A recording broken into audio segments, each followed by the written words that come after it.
sifat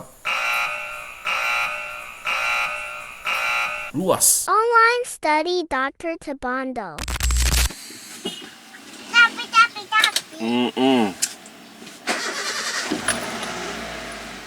Selamat pagi. Hari ini tanggal 23 Januari 2024. Dan kita akan memulai perkuliahan ke hari kedua di hari ke-23 pada tahun 2024. Dan kita akan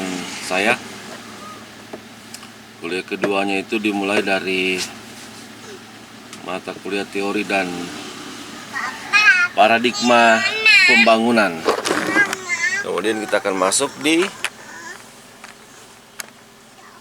metode penelitian sosial kualitatif. Online study Dr. Tabando.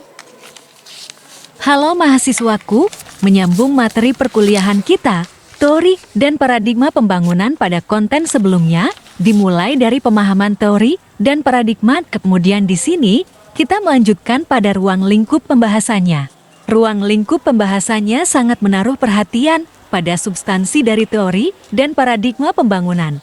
Pertama, karena ini fokus pada sosiologi, maka teori di sini berisi teori sosiologi. Kedua, mengarah pada studi pembangunan. Jadi, singkatnya kita menekankan sosiologi pembangunan. Kemudian, mahasiswa harus memahami dengan baik jika sosiologi sebagai suatu ilmu pengetahuan. Sosiologi adalah ilmu disiplin, dan studi pembangunan merupakan kajian interdisiplin.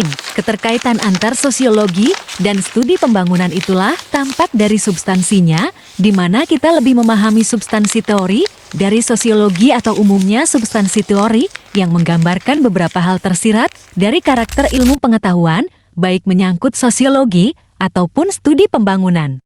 Paradigma pembangunan didasarkan pada permasalahan pembangunan dan dipengaruhi oleh pemikiran para ahli pembangunan berdimensi kerakyatan di tahun 1980-an. Kajian masalah pembangunan lebih lanjut, terutama sejak semakin mencuatnya isu-isu kualitas lingkungan hidup. Telah pula menggiring perubahan paradigma pembangunan ke arah keberlanjutan lingkungan hidup. Selanjutnya, perkembangan pemikiran lebih lanjut dari para pakar pembangunan memaknai secara utuh pembangunan berkelanjutan sebagai wujud dari 3 pilar pokok, yaitu pembangunan ekonomi, sosial, dan lingkungan. Ketiga pilar pokok tersebut selanjutnya memposisikan ciri dari pembangunan berkelanjutan.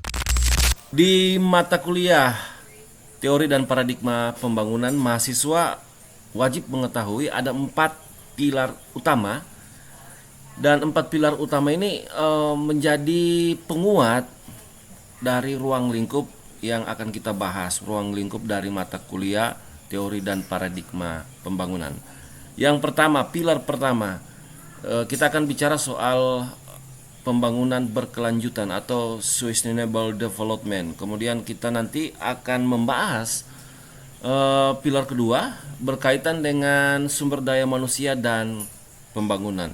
Kemudian pilar yang ketiga, kita akan bicara soal SDA atau sumber daya alam dan pembangunan. Kemudian yang terakhir kita closing dengan kita membahas berkaitan dengan kelembagaan dan pembangunan.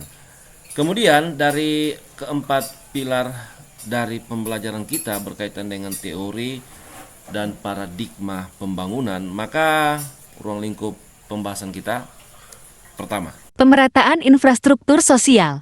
kalau kita bicara soal pemerataan infrastruktur sosial, maka saya akan menarik terlebih dahulu secara umum. Kita akan bicara soal pemerataan pembangunan. Artinya di sini kita akan melihat bagaimana pencapaian dari pertumbuhan ekonomi. Apakah pertumbuhan ekonomi itu memang arahnya sudah menciptakan keadilan, atau bagaimana upaya-upaya pembangunan, pendekatan, program dan seterusnya berkaitan dengan infrastruktur sosial itu pertumbuhan ekonomi yang berkeadilan benar-benar sudah terwujud. Pemerataan pembangunan atau secara khusus berkaitan dengan pemerataan infrastruktur sosial, merupakan isu strategis sebagai mainstream pembangunan ekonomi atau arahnya ingin mewujudkan ekonomi yang berkeadilan dengan menyebar aktivitas pembangunan.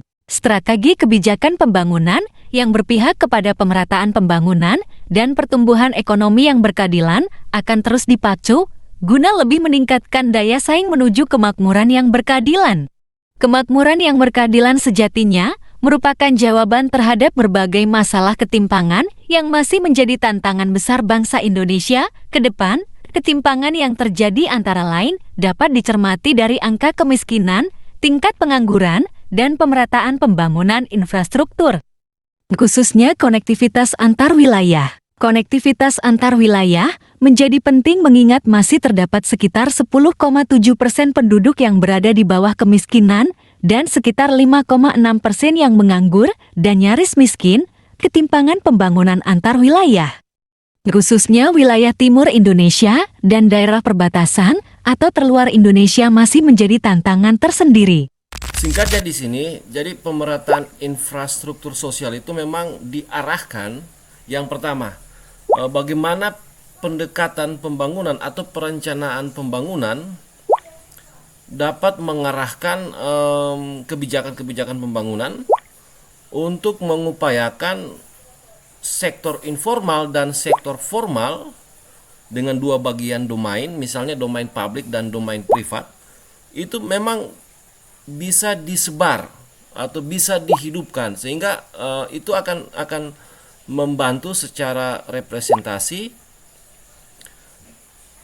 berkaitan ya, misalnya berkaitan dengan putaran uang, dan putaran uang tidak bertumpuk pada satu wilayah saja, misalnya di Jakarta, tapi terjadi secara merata, bisa ada di Kalimantan, bisa ada di Sulawesi, atau wilayah-wilayah Maluku dan beberapa bagian dari tempat kita. Persoalan lain dari pemerataan infrastruktur sosial sehubungan dengan sektor informal dan sektor formal, entah itu ranahnya atau domainnya itu lebih ke publik dan domainnya itu lebih ke domain privat.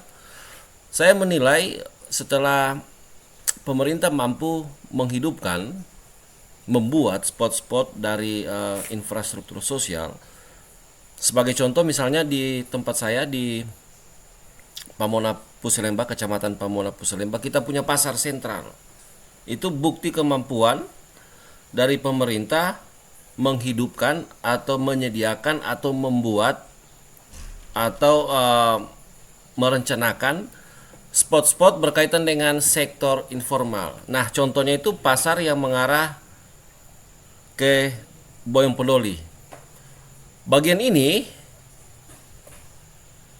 saya nilai tidak diperkuat atau tidak dibarengi oleh kebijakan-kebijakan yang arahnya itu memperkuat bagaimana sektor informal, dalam hal ini pasar kita di Kecamatan Pamona Puselemba, bisa representasi betul-betul hidup dan kemudian memiliki kontribusi besar bagi ya lumayan lah untuk menambah pendapatan asli daerah, misalnya bersumber dari pajak retribusi, atau bisa memperbaiki, bisa meningkatkan kesejahteraan ekonomi dari masyarakat kita.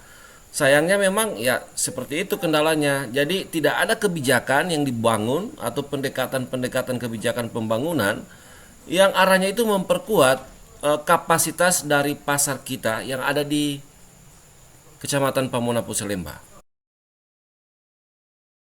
Dan yang kedua, ruang lingkup pembahasan kita di mata kuliah teori dan paradigma pembangunan. Nanti kita akan membahas tentang kekayaan mineral dan masalah lingkungan hidup. Tetap standby di channel YouTube Keluarga Tobondo Nayuan atau channel-channel saya lainnya yang memuat konten-konten berkaitan dengan online study dari kelas saya. Online Study Dr. Tobondo.